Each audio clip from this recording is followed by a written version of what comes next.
Hi, Empress Justice here. How you guys doing? It's been a while since I've made a video, but I felt like I needed to make one. Off the back of Andrew Tate's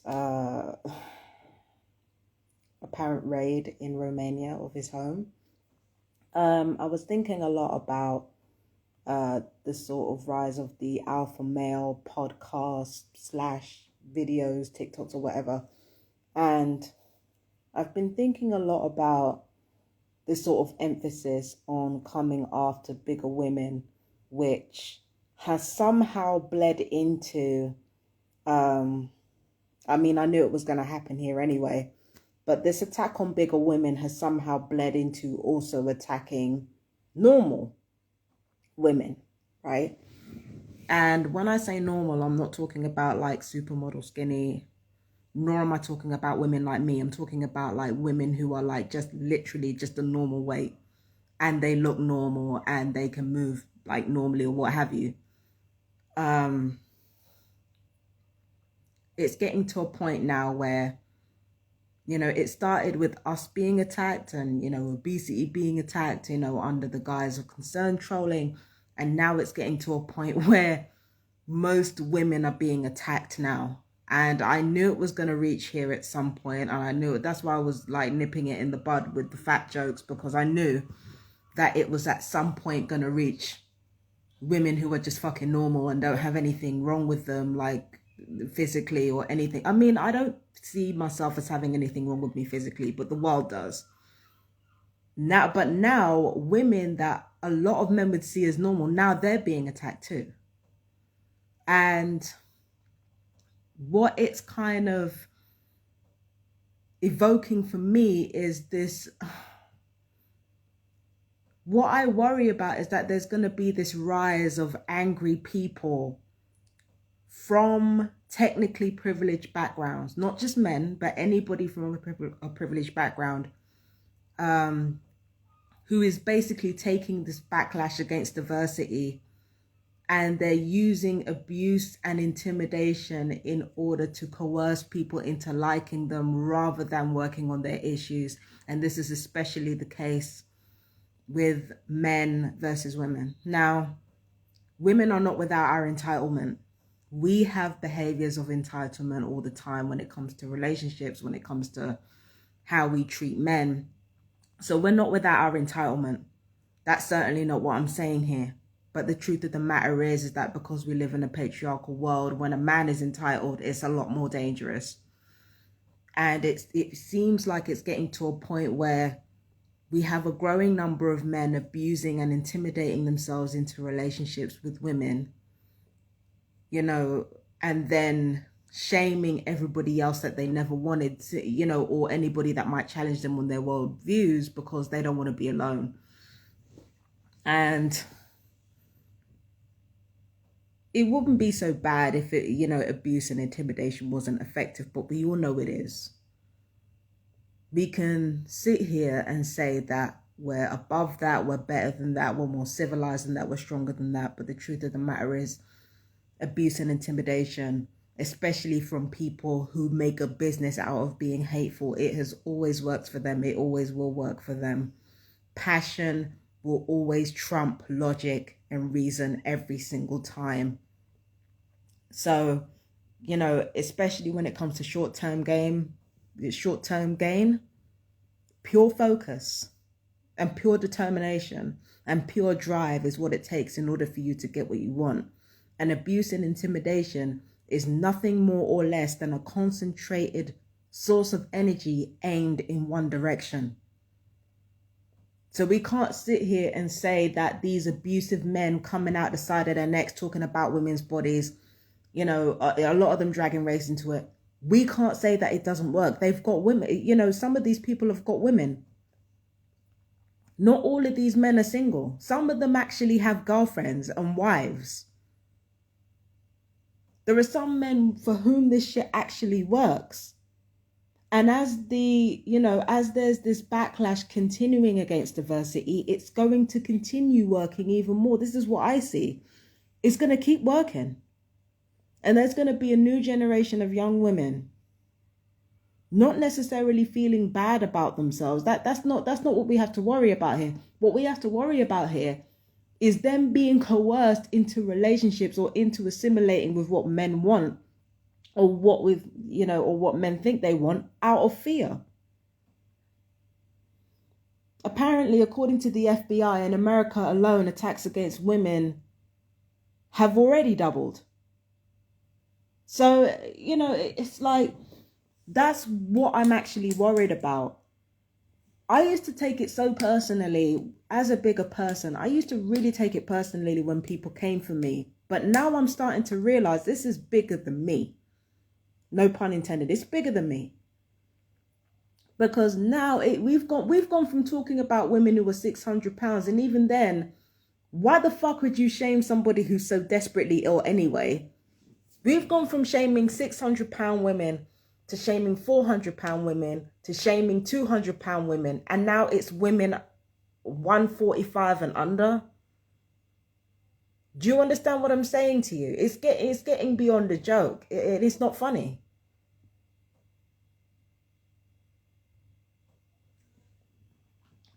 We're entering a culture now where, it was always going to happen this way because, we're in the middle of COVID. We're still in the middle of COVID. COVID hasn't ended, by the way. We're still in the middle of COVID, right? It was, and now we've got monkeypox to worry about. And then on top of that, everything that's happened in the last 2 years has changed things irrevocably financially. Resources are dwindling by the minute, okay? Inflation is sky high. People need somebody to take their shit out on. And unfortunately, it's the people who are carrying the most rage, ironically, the people who carry the most societal or systemic privilege, that are going to be the ones who prevail because, it's really about focusing a certain amount of energy in one direction. The ones who are the angriest are the ones who are going to win the day in the short term. That's what I see.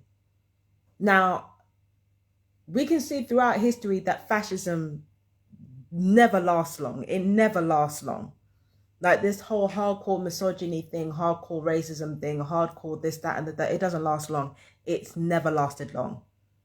So we can take comfort in that.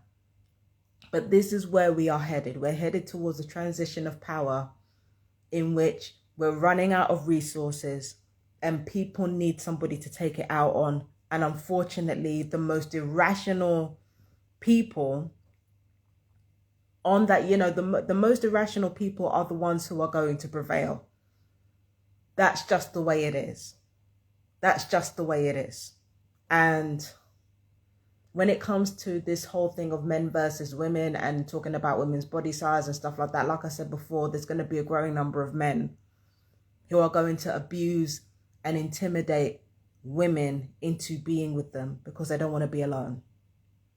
Because that's a lot easier and a lot more effective in the short term than going to therapy, working out their issues, deprogramming themselves from internalized sexism, internalized misandry, internalized racism even, to coerce a woman into being with you and to coerce other women into seeking your approval is a lot easier and takes a lot less effort than actually doing the work it takes to be better.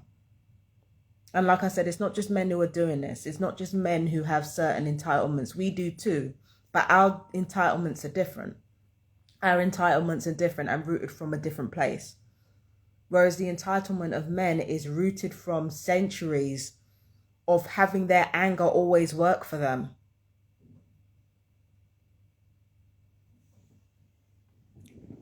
We're coming from centuries of having their anger always work for them. And it's fucking scary. It really is scary, but that's where we're headed. That's where people are headed, unfortunately. Now, the second thing I want to talk to you about today is that I've come from church today. I attended a prayer meeting and I sat in with biblical verses.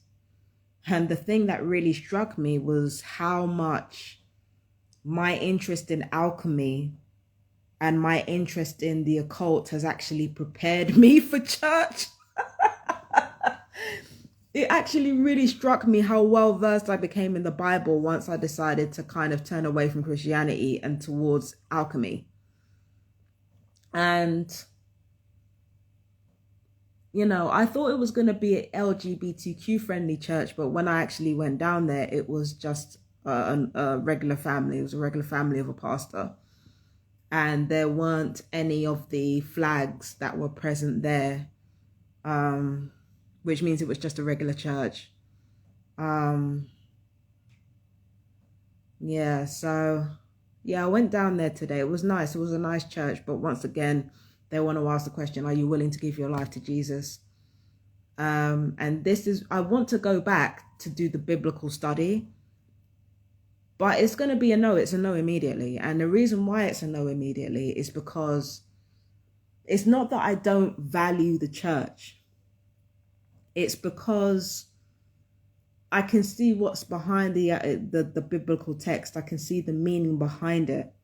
And the meaning behind it is not what Christians want it to be. So I'm sitting there thinking, you know what, spirit is definitely real. But the thing that they call God, or the thing that they call God, it's like they don't even really understand it. But again, they're putting all their energy towards one specific place. And this is exactly what I'm talking about when I say irrationality trumps reason, because reason, you know, as you're sitting there thinking about what's going on and you're applying your mind and you're critically thinking about things, your emotions are kind of leveling out. Your emotions are leveling out, and manifesting energy is about manifesting as much emotional power as possible. So you could have all the reason that you want to, for me, I'm not a fanatical skeptic and I'm not a fanatical religious person. I'm not even a fanatical occultist, because I feel like every single text and every single form of healing has a place. So I'm not a fanatical anything. I'm the type of person, if I'm fanatical about anything, I'm fanatical about finding the real beneath the fake. That's what I'm fanatical about. But when it comes to, the mysterious or what's logical or what's it, like, I'm not fanatical in any one direction. But the problem with that is that as you're critically thinking, using your mind, breaking down systemically everything that you've been taught, your emotions are leveling out along with that. There's a decrease in emotional energy as you're applying your critical thought to things. This is why, as irrational as religious zealotry is, this is why it gets results. This is one of many reasons why prayer works. Religious prayer. It's one of many reasons why, ritualism works. It's one of many reasons why magic works. It's because the more emotion that you put into something is the more you get out of it. It doesn't matter whether it's real or not. It doesn't matter whether it's real or not. I'm sitting there listening to, listening to a lot of things that I've been studying before, because, I've been in and out of church all my life. So, like, there are certain things that I'm reading and I'm looking at and I'm listening to this pastor talk and I'm thinking, I know all this. But then I'm thinking to myself, it doesn't matter if I know all this already. It doesn't matter if I know all this already. It doesn't matter if I'm able to critically think about what's going on, because the power of passion is the power of manifestation. And I know this is going to be some fucking new agey shit that I'm about to say, but energy is emotion in motion. So it really doesn't matter if what I believe is, objective. Like, and I can't even say that what I believe is objective. It doesn't matter if what I believe is objectively true. It might not be, and it might be, but it doesn't matter if it is. Because there's not as much passion and there's not as much emotional investment being put into that critical thinking as there is into religion, or on the other side of things, skepticism. There's just not as much emotion put into it because there isn't this need to kind of run to alchemy to make ourselves feel better, or to run to the truth to make ourselves feel better. When we need to feel better about ourselves, it's not the truth that we gravitate towards. It's something that reinforces not even what we truly believe, but what we want to believe. So it doesn't matter if, like, I'm sitting there and I know more about the Bible, probably know more about the Bible than any, I don't know. It doesn't matter. I can't say I know more about the Bible than the past. I can't really say that, but it's like I know what's behind it. But even if I know what's behind it, it doesn't matter. It doesn't matter if I've heard it all before. Because the power of belief and the power of emotion, it will ensure that he manifests what he wants, or what he wants to believe, better than I can manifest what I believe. And that's something that I need to work on. That's the path that I need to work on. Being more emotionally invested in my path.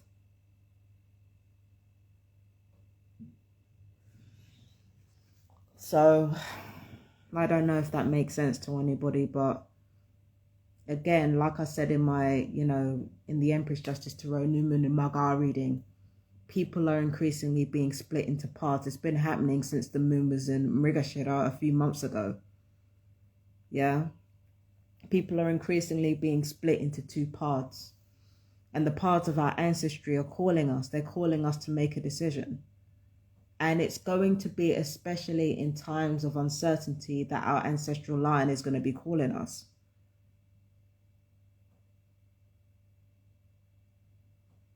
And the unfortunate thing is that it's about what your ancestors believed. It's not about what the truth is.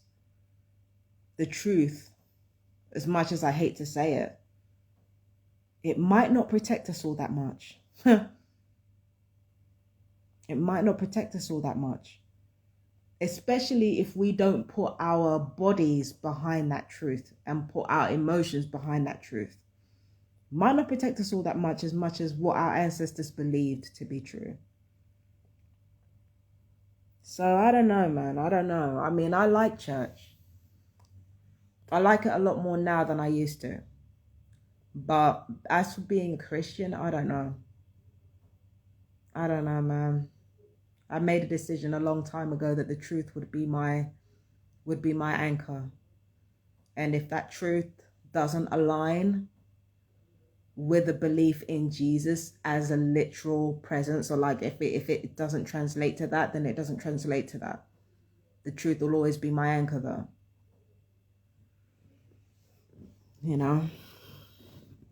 But yeah, whether we're talking about misogynistic assholes or we're talking about church, or we're talking about spirituality, the results are always the same. Whoever invests the most emotional energy or gathers the most emotional energy is the one who wins. And it doesn't matter if that person is telling the truth or not. It never matters.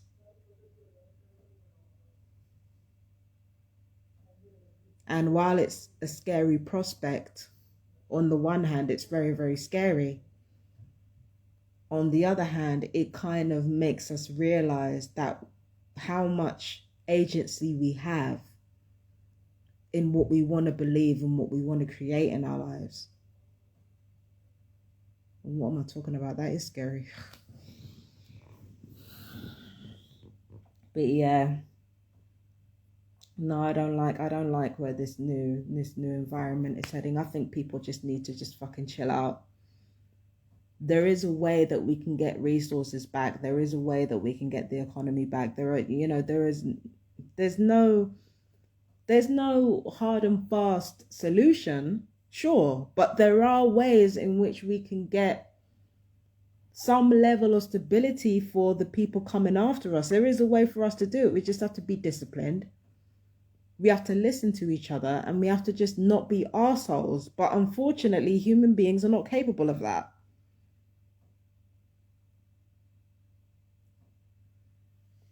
There's no reason why we can't live in a world where everyone can exist in harmony. There's no reason. There's no reason for it. But a lot of us just don't want that. We want the whole world to be like us. And that's exactly what causes the problem. We don't want humanity to be happy. We want humanity to be happy in our way. So these cycles are always going to continue. There's always going to be this bullshit going on. And just when things are getting good as well. Like, you know, seeing so many women be confident in who they are, regardless of what they look like, regardless of their race, regardless of what background they came from. Seeing so many women fucking feeling themselves. Oh, I love that shit. Oh, my God. Oh. Women feeling their power and shit. Damn. Makes me feel some type of way. Like, I love that shit. But it's just, especially black women feeling themselves. My God, man. I love that shit. But it's like, just when things are getting good, that's when all the bullshit comes now. Sure. It's just, yeah. But that's where I can see this heading. It's not heading anywhere good. But this is exactly why we have to follow our hearts. We really have to follow our hearts in this situation. And I shouldn't lead people down the wrong path by saying this, but it really doesn't matter whether what's in our heart resonates with the truth or not. I mean, it matters to me, but that's because it matters to me. It might not matter to you, and that's the difficult choice you have to make.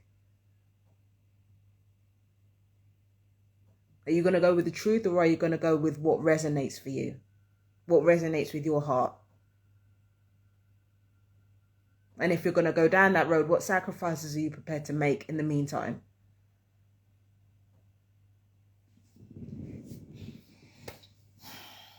It's difficult. It's difficult. It's really, really difficult.